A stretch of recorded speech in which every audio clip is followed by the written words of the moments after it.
Oh, for real? Yay! I'm tired of dealing with it. And I'm tired of seeing it when I walk in. Are you a package? I don't know. Did he get a package today, April? Moo! Video. I'm gonna give you guys a quick update on my writing slump. Okay, so you guys will be proud of me.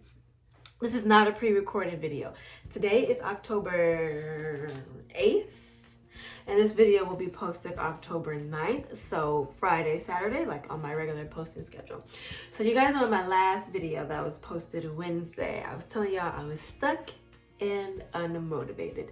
And I filmed that about a week from today, and that was talking about the 2 weeks that were prior to that video. And so in total, it's been 3 weeks, and I'm here to tell y'all I'm not in my writing slump as much. I think I just had to sit down and ask myself what I really wanted this book to be about. I'm still working with the internal conflicts somewhat with both.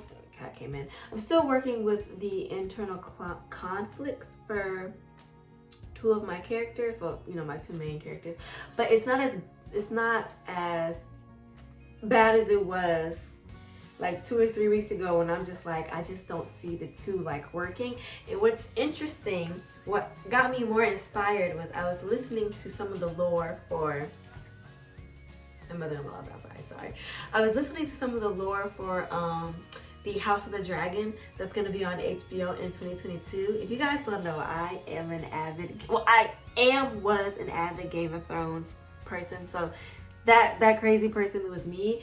And the lore that George R.R. Martin comes up with for his books is just phenomenal. Like, I feel like these are actually real people. Like, I'll look up in a history book and I'll like, you know, see like the Dance of the Dragons or like the Onion Knight or like, you know, the 9 Penny War. Like it's so detailed. The lore was just so lore was on that. Also had a kind of dream-ish about two of my characters interacting, and my female character said to my male character something like very like vivid, and they're like, you know, their dialogue back and forth, and it kind of made me think. I'm like, okay, this book isn't really what I think it's about, because you all know I love the book A Song of Wraiths and Ruins by Roseanne A. Brown, and that was like that was the book that kind of like inspired me to want to write this. But I felt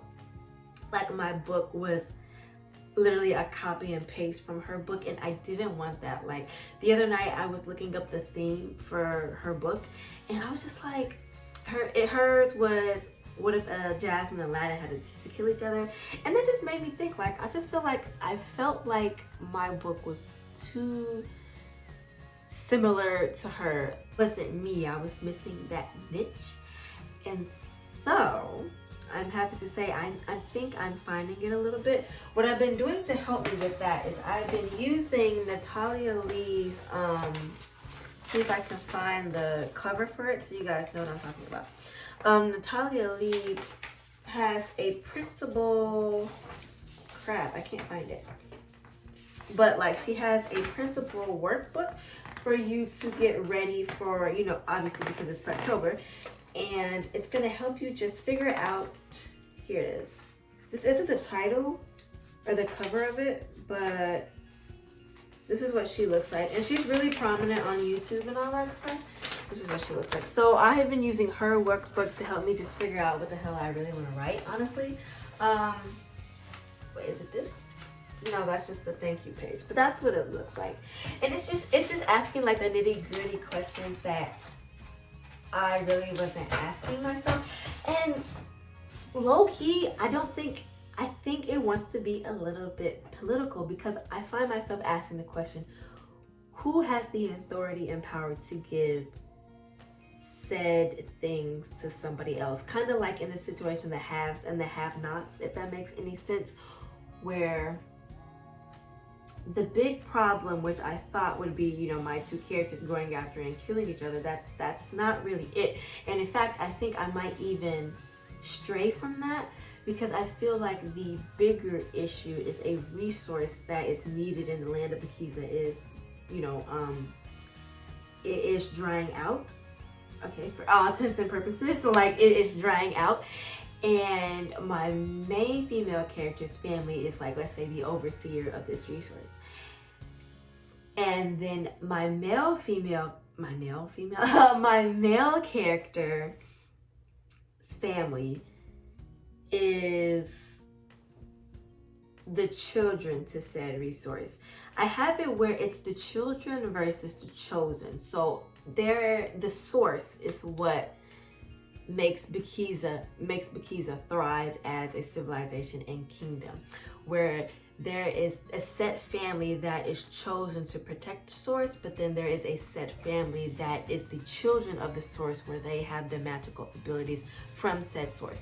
And I think that's what I initially really wanted my book to be about, but I was straying from that. I wanted it to be romance. I wanted it to be like I still want the things, but I was kind of missing the concept and the real question of what I was trying to find.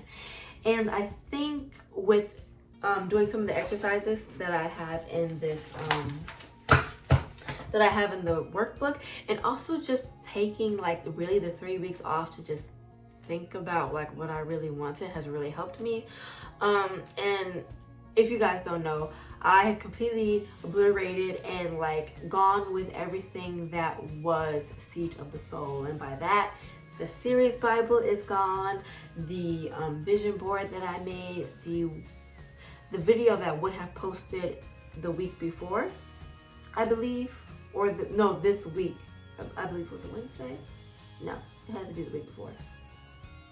I think so. I don't know. I'm a little blurry with the timelines because, as I say, I pre-record my videos. But this video is not pre-recorded, and I'm so proud of myself.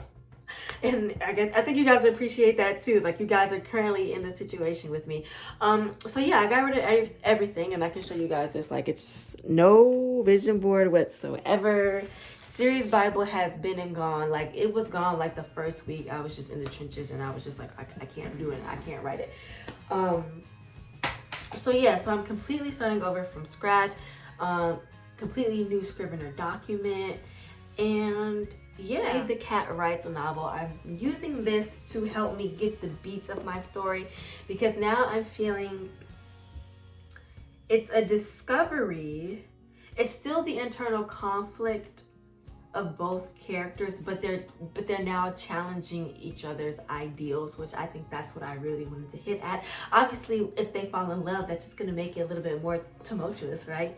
But they're challenging each other's ideals, which is what I wanted to hit at. And I think that would be a really strong point to carry into the second book. Let's see this stuff. So that is it. We are out of the trenches. I feel like I might have overreacted a little bit because I'm just a dramatic person. But I don't know. I feel like taking those 3 weeks off and not doing anything has really helped. And I've been bouncing ideas off of my fiance and then off of my cousin. So it's been helping with that. And yeah. If you guys enjoyed this video, please comment, rate, and subscribe. And I'll be back with another one real